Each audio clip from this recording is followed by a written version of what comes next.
Maximillien Robespierre is a character that we cannot forget if we're going to take a look at the French Revolution.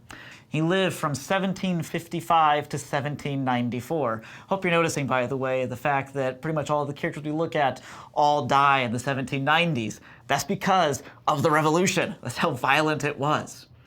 He was simply known as the incorruptible or the virtuous. In fact, Robespierre, unlike Danton, for example, was known for having no bad habits. He was known for having no vices. He was known for having impeccable manners and impeccable dressing and grooming habits.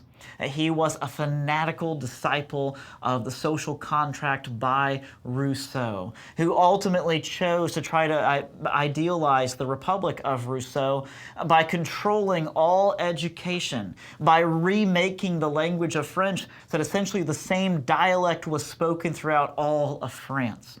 Also, seeing himself as being a great proponent of virtue and wanting to kind of redefine sin, but in very different terms from Christianity. He did do some incredible things. For example, he sought to abolish all forms of prostitution. He sought to abolish all forms of pornography.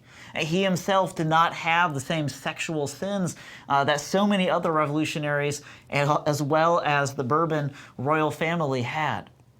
But he was fanatical in his revolutionary ideas of virtue. When it came to execute Louis XVI, or that is to decide if Louis XVI should be executed, Robespierre was famous for saying this.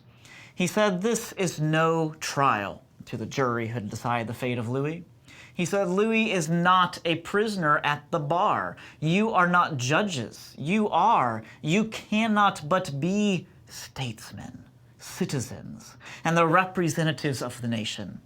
You have not to pass sentence for or against a single man, but you have to take a resolution on a question of the public safety and decide a question of national foresight.